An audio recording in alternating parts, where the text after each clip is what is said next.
उधर बड़ी खबर का रुख कर लेते हैं। दीपावली का समय है, त्योहारों का समय है और केंद्रीय कर्मचारियों के लिए खुशखबरी भी आ गई। दीपावली से पहले केंद्रीय कर्मचारियों के लिए खुशखबरी, मोदी सरकार ने बड़ा ऐलान कर दिया। केंद्रीय कर्मचारियों के डीए में बढ़ोतरी का ऐलान किया गया है। जी हां, केंद्रीय कर्मचारियों के डीए में बढ़ोतरी का ऐलान कर दिया गया है। बड़ी खबर इस वक्त की।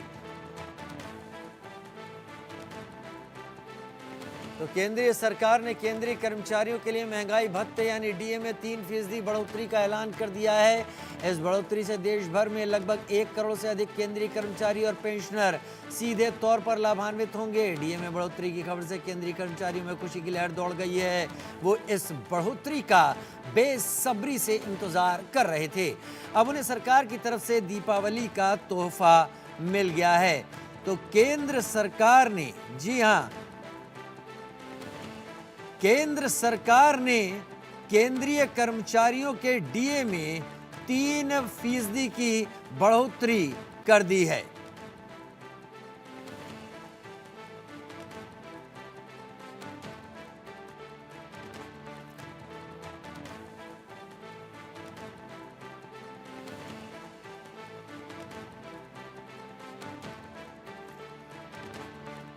बड़ी खबर और दीपावली के मौके पर केंद्रीय कर्मचारियों के लिए वाकई खुशखबरी। केंद्र सरकार ने केंद्रीय कर्मचारियों के डीए में 3% की बढ़ोतरी कर दी है। मोदी सरकार ने बड़ा ऐलान किया। केंद्रीय कर्मचारियों के डीए में बढ़ोतरी का ऐलान। केंद्रीय कर्मचारियों के डीए में 3% की बढ़ोतरी का ऐलान। पेंशनर और केंद्रीय कर्मचारी सीधे तौर पर इससे लाभान्वित होंगे।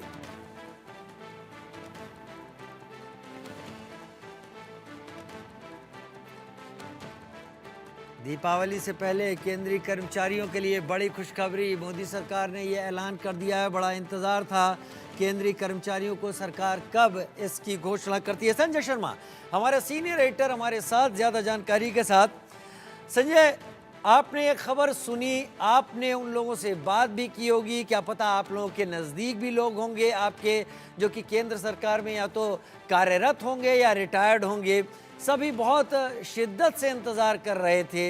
ये दीपावली के पहले वाकई एक बड़े तोहफे की तरह। बिल्कुल बड़ा तोहफा ये दिवाली पर केंद्र सरकार की ओर से सभी केंद्रीय कर्मचारियों को, जिसका सभी केंद्रीय कर्मचारी लंबे समय से इंतजार कर रहे थे। दिवाली का तोहफा कह सकते हैं आप इसको। डीए 3% बढ़ाने का फैसला कैबिनेट की कमेटी ने किया है। तो हो सकता है इसकी आज घोषणा हो जाए, क्योंकि दिवाली के पहले ये संभावित था यह फैसला होना। हमने देखा कैसे पिछली बैठकों में से 78 दिन का 78 डेज का बोनस रेलवे कर्मचारियों को दिया गया था। तो इस समय सरकार पूरी तरह से फेस्टिवल मोड में आ चुकी है और जनता को, केंद्रीय कर्मचारियों को लगातार तोहफे पे तोहफे दिए जा रहे हैं। इसको कोई चुनाव से जोड़कर भी देख सकता है कि महाराष्ट्र और झारखंड के चुनाव की घोषणा हुई है।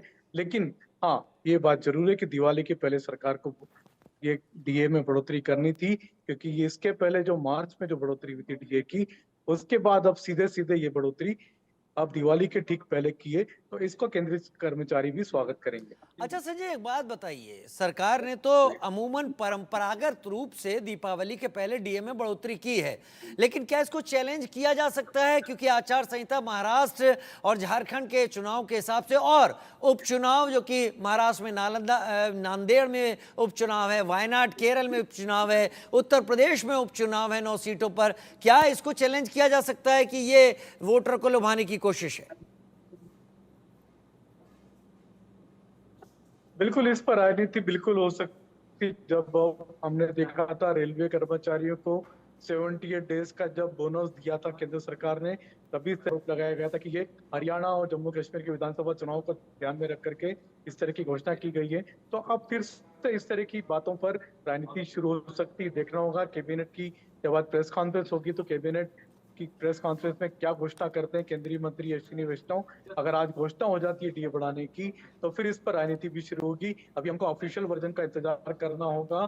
3 बजे केंद्रीय मंत्री अश्विनी वैष्णव की प्रेस कॉन्फ्रेंस है, जो इस बात की घोषणा करेंगे, कैबिनेट डिसीजन की घोषणा करेंगे कि क्या डीए बढ़ गया केंद्रीय कर्मचारियों का, क्योंकि पिछली 3 कैबिनेट की बैठकों से ये प्रस्ताव आ रहा था डीए बढ़ाने का, लेकिन उसको सिर्फ इसी बात के लिए रोका गया था क्योंकि सरकार चाहती थी कि दिवाली के पहले इस तरीके का फैसला घोषित किया जाए। यानी आधिकारिक रूप से अभी ऐसा नहीं हुआ है, लेकिन आपका मानना है कि जैसे ही घोषणा की जाएगी ये एक सियासी रार जरूर पैदा करेगी, और अगर चैलेंज किया जाता है इसको तब क्या स्थिति होगी वो भी देखना होगा, और वो भी जानकारी आपके जरिए ही हम दर्शकों तक पहुंचाएंगे। संजय जी बहुत धन्यवाद समय निकालने के लिए।